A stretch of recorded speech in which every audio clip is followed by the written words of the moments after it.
Hello friends, garden and kitchen লাভার শেফালি চ্যানেলে সবাইকে স্বাগত জানাই। তো দুদিন ধরে অনেক রকমের সবজি হারভেস্ট করলাম, সেগুলো আপনাদের সাথে শেয়ার করছি। আরও অনেক নতুন নতুন বিভিন্ন রকমের সবজির চারাও বসালাম।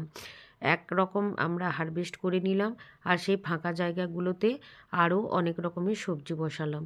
তো দেখুন, এই সর্ষে গাছগুলো নিজে থেকেই বীজ পড়ে প্রচুর পরিমাণে সর্ষে গাছ হয়েছে। পেঁয়াজ গাছগুলো সমস্ত খাবার এরা খেয়ে নিচ্ছে, তাই এগুলোকে আর আমি ফুল বা ফল আসতে দেওয়ার আগেই আমি এগুলো তুলে নিচ্ছি শাক হিসাবে খাওয়ার জন্য। তো পেঁয়াজ গাছগুলো দেখুন এবারে হেলদিভাবে হতে পারবে, কত পরিমাণে পেঁয়াজ হয়েছে। আর এই যে সর্ষে গাছের গোড়াগুলো, এগুলোও তুলে ফেলে দিচ্ছি, কেননা এই শেকড়গুলো সমস্ত পেঁয়াজ গাছের খাবার খেয়ে নেবে। আর মাঝে মাঝে দেখুন লঙ্কার বীজ ছড়িয়ে দিয়েছিলাম, কত পরিমাণে লঙ্কা চারা হয়েছে। তো চারাগুলো এখানেই থাক, পেঁয়াজগুলো যখন পরিণত হয়ে যাবে তুলে নেব, আর লঙ্কা চারাগুলো এখানেই থেকে যাবে। আর এখানে রয়েছে সাদা মূলো, তো বেশ কয়েকটা মূলোও তুলে নেব, বড় বড় সাইজ হয়ে গেছে তোলার মতো। আর কিছুদিন পর সমস্ত মূলোগুলো তুলে নেওয়ার পর এই ফাঁকা জায়গাতেও আমরা গরমের সবজি অর্থাৎ 12 মাসি যে সমস্ত সবজি, যেমন লঙ্কা, বেগুন, টমেটো, সেই সমস্ত চারা বসিয়ে দেব, যাতে সারা বছর আমরা এখান থেকে বিভিন্ন রকমের সবজি পাই। আর দেখুন, বোতলের মধ্যে হ্যাঙ্গিংভাবে ছোট্ট ছোট্ট প্লাস্টিক বোতলের মধ্যে টমেটো চারাগুলো বসিয়েছিলাম, সে দুদিনেই কিন্তু অনেক বড় হয়ে গেছে। আর এখানে রয়েছে গাজর গাছ, আর সাথে লঙ্কা। এখানে দেখুন টমেটোগুলো কিন্তু ধরতে শুরু করেছে, এগুলো চেরি টমেটো। এগুলো নিজের বানানো বীজ থেকে আমি চারা করেছিলাম, সেখান থেকে কিন্তু হয়েছে। আর এই যে টমেটোগুলো, এগুলো অনলাইন থেকে যে বীজ নিয়েছিলাম সেই বীজের চারা। আর এই দেখুন বস্তার মধ্যে রয়েছে বাঁধাকপি, ওলকপি, এখানে রয়েছে বেগুনি এবং হলুদ কালারের ফুলকপি। আর নিজে যে চারাগুলো, ডালিয়া চারাগুলো তৈরি করেছিলাম, সেই গাছগুলো দেখুন খুব সুন্দর কিন্তু গ্রোথ নিচ্ছে। আর এই যে এখানে রয়েছে বাঁধাকপি, ব্রোকলি। তারপর দেখুন এই যে টমেটোগুলো, কিন্তু এগুলো চেরি টমেটো, থোকায় থোকায় ধরতে শুরু করেছে। শুকনো পাতাগুলো যেগুলো লাল হয়ে যাচ্ছে সেগুলো কিন্তু কেটে ফেলে দিতে হবে, নাহলে এগুলো কিন্তু গাছের এনার্জিটা নষ্ট করবে। তাই এগুলোকেও সব আমরা ছেঁটে ফেলে পরিষ্কার করে দেবো গাছগুলোকে, যাতে ফুল ফলগুলো পুষ্টি পায়। তারপর দেখুন এইখান থেকে যে ফুলকপিগুলো তুলে নিয়েছি, তার সমস্ত এই যে গোড়াগুলো রয়েছে, এই মাটিগুলো ঝাড়িয়ে নেব। আর এই যে সব বিভিন্ন রকম আগাছাগুলো হয়েছে, এগুলো পরিষ্কার করে দেব, কেননা এই ফুলকপির মাঝে মাঝে রসুন গাছ কিন্তু অলরেডি আমার বসানো রয়েছে। আর কয়েকটা ফুলকপি আছে, সেগুলোও তুলে নেব। আর সাথে এই ফাঁকা জায়গাগুলোতে লঙ্কা, টমেটো, এই সমস্ত চারা বসিয়ে দেব। তার ফলে ফাঁকা জায়গাগুলোতে কিন্তু আবার রসুন উঠতে না উঠতেই কিন্তু লঙ্কাগুলো সুন্দরভাবে এখানে তোলার মতো হয়ে যাবে। আর একবার লঙ্কা গাছ বসালে বা বেগুন গাছ বসালে কিন্তু আমরা সেই একই গাছ থেকে বছরে 2-3 বার করে ফসল পাই। তারপর দেখুন 2-3 বছর গাছগুলো থেকেও যায়। আরও বেশ কয়েকটা ফুলকপি কিন্তু তোলার মতো হয়ে গেছে। তো চলুন এই ফুলকপিটাকেও তুলে নিই। আর সমস্ত ফুলকপির মাঝে মাঝে কিন্তু 2-3টে করে রসুন গাছ বসানো রয়েছে। এই রসুনের যে পাতাগুলো, এগুলো আমরা চাটনি বানানোর জন্যও কিন্তু এখান থেকে মাঝে মাঝে পাতাগুলো কেটে থাকি, অর্থাৎ হারভেস্ট করে থাকি। আর এই যে ফাঁকা জায়গাগুলো ফুলকপি যেখান থেকে তুলে নিচ্ছি, সেখানে কি কি চারা বসাচ্ছি চলুন সবই আপনাদের সাথে শেয়ার করে নেব। তো প্রচুর পরিমাণে বাঁধাকপি, ফুলকপি চারা তো রয়েছেই। আর এই যে সর্ষে গাছগুলো কিন্তু আমার বিভিন্ন রকম গাছের গোড়ায় হয়েছে, এগুলো তুলে নিলে শাক হিসাবে খাওয়া হবে। আর এইগুলো অন্যান্য যে সমস্ত এই যে লেবু গাছ, বিভিন্ন রকম গাছ রয়েছে, তাদের খাবারেও কিন্তু ভাগ বসাতে পারবে না, কেননা লেবুগুলোতে ফুল আসছে। তাই এগুলো আমাদেরকে, আগাছাগুলোকে সবসময় পরিষ্কার পরিচ্ছন্ন রাখতে হবে। আর এই দেখুন এই ফুলকপিটা কত বড় সাইজের হয়েছে, এই কপিটাকেও আজকে তুলে নেব। তো এইভাবে আমি একদিন ছাড়াই কিন্তু 2টো 3টে করে 4টে করে ফুলকপি হারভেস্ট করছি, কেননা সব কপিগুলো কিন্তু পরিণত হয়ে গেছে, তোলার মতো হয়ে গেছে। আর এই যে কপিগুলো, এর নরম ডাঁটাগুলো কিন্তু আপনারা চচ্চড়ি করে খেতে পারেন, এগুলো বেশ ভালো খেতে।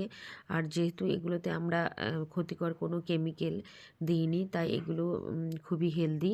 আর এই গামলার মধ্যে দেখুন পেঁয়াজের চারা বসিয়েছিলাম কাঠের গুঁড়ির মধ্যে, এগুলো কিন্তু খুব সুন্দর গ্রোথ নিচ্ছে।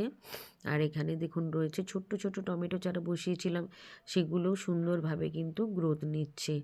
তো আর এইখানে গাজর রয়েছে, রয়েছে লঙ্কা, বেশ কয়েকটা লঙ্কা হয়েছে, লঙ্কাগুলোও কিন্তু আজকে তুলে নেব, কেননা হারভেস্ট করলে তবে নতুন নতুন কিন্তু আবার সবজি হওয়া সম্ভব। তো দেখুন 4টা ফুলকপি, 2টো মূলো, সর্ষে শাক সবই কিন্তু আমার তোলা হয়ে গেছে।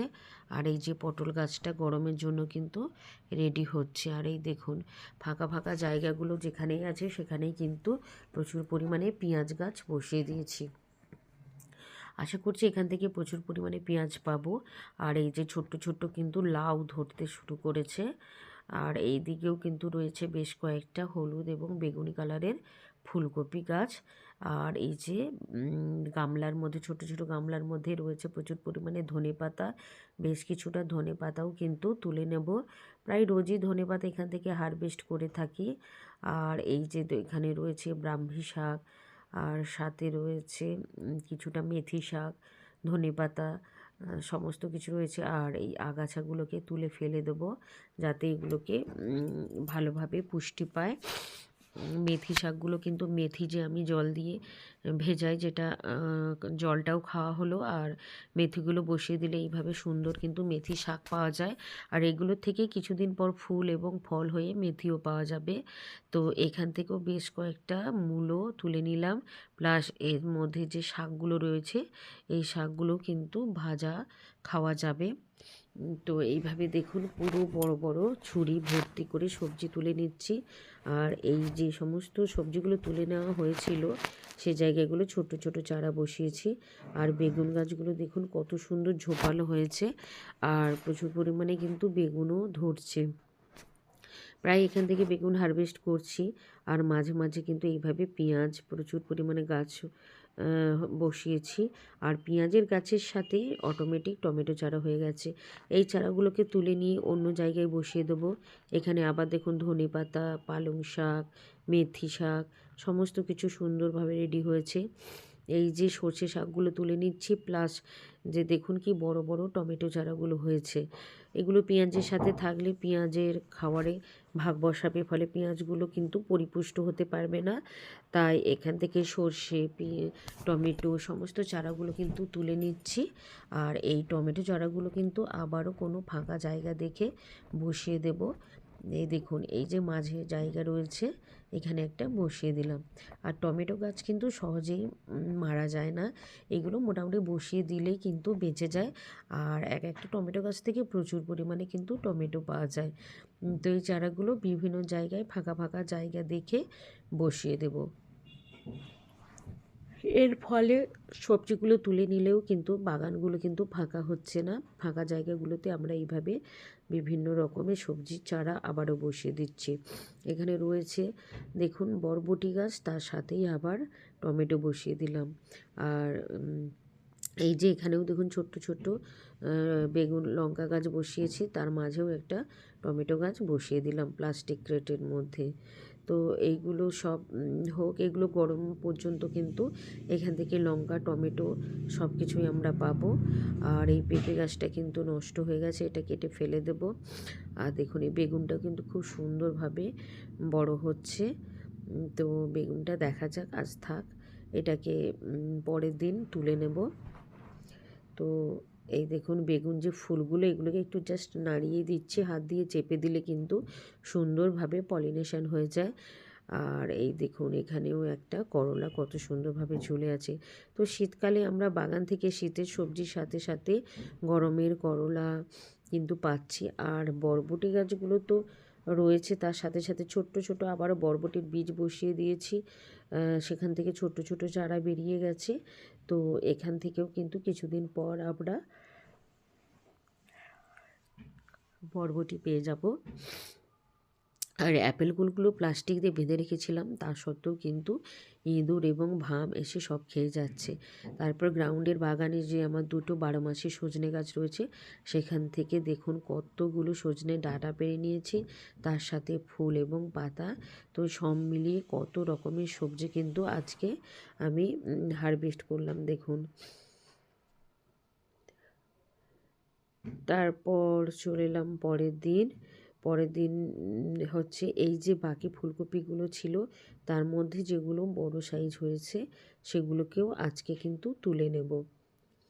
তো দেখুন, কেননা এগুলো বেশি দিন রেখে গেলে এগুলো কিন্তু পার্পেল কালার একটা এসে যাবে, তখন এগুলো খেতে ভালো লাগবে না।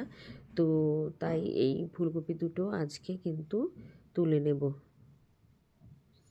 তো এইগুলো তুলে নিচ্ছি, জায়গাগুলো সব ফাঁকা হয়ে যাচ্ছে। আর বেগুন গাছগুলোর গ্রোথ দেখুন কত সুন্দর গ্রোথ হয়েছে।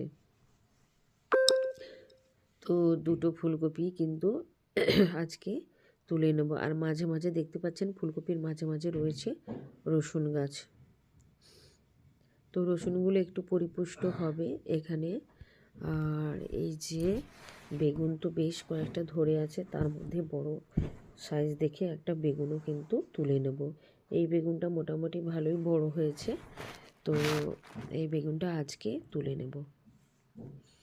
তো আজকে বাবা হারভেস্ট করছে, আগের দিন আমি তুলেছিলাম।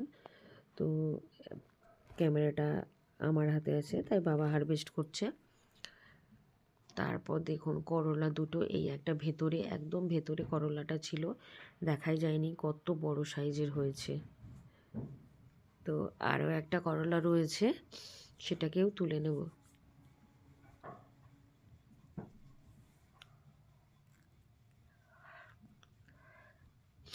এই গাছটা মোটামুটি বীজ থেকে আপনা থেকেই হয়েছিল। শীতে তো খুব একটা ভালো হয় না, তা সত্ত্বেও কিন্তু মোটামুটি ভালোই পাচ্ছি এখান থেকে। গরমে ঝিঙে করলা এগুলো খুব ভালো হয়। তো মোটামুটি এই বেগুন গাছগুলো তো আমার গরমের জন্য থাকবে।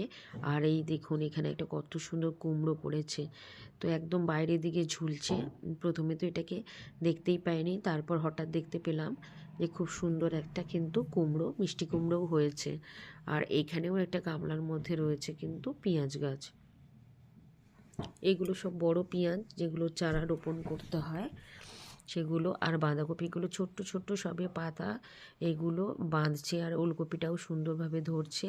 এই সমস্ত চারাগুলো কিন্তু আমি বীজ থেকেই চারা করেছি, তাই এগুলো হচ্ছে একটু টাইম লেগেছে এগুলো পরে হতে, কারণ ছোট্ট ছোট্ট চারাগুলো ছিল। আর এখানে ওটা গামলার মধ্যে রয়েছে মূলো। আর এই যে রয়েছে ব্রোকলি, টাওয়ারের মধ্যেও রয়েছে ব্রোকলি, টমেটো। আর সাথে তো একটু ফুল না হলে কেমন হয়। আর এই দেখুন থোকায় থোকায় টমেটো কিন্তু ধরছে প্লাস্টিক যে পিভিসি পাইপ তার মধ্যে। আর এই যে কতগুলো ছোট ছোট লাউ কিন্তু ধরেছে। গাজর গাছ, এখানে রয়েছে মূলো, পেঁয়াজ। তারপর এখান থেকে আজকে আবারও আমি 2টো মূলো তুলে নেব। এই দেখুন এইভাবে 2টো করে মূলো কিন্তু প্রায় আমি তুলে থাকি। তো 2টো ফুলকপি, 2টো করলা, 2টো মূলো। আর গ্রাউন্ডের বাগান থেকে পেড়ে নিয়েছি বেশ কতগুলো পাকা এবং কাঁচা পেঁপে। আর আদার যে সমস্ত বস্তা কিছু কিছু ছিল হারভেস্ট করার জন্য, সেগুলো থেকে কিন্তু আদা এখান থেকে তুলে নিয়েছি। এই মাটিগুলোতে আবারও আমি আলু লাগাবো, লাল আলু। অর্থাৎ আমি নেপাল গিয়েছিলাম, সেখান থেকে আমাদের মতোই নর্মাল আলুটা লাল রঙের, তো সেটা বসাবো। তো দেখুন কত রকমের সবজি কিন্তু আমি তুলে নিয়েছি। আবারও 2 দিন মিলিয়ে কিন্তু প্রচুর সবজি হারভেস্ট করলাম।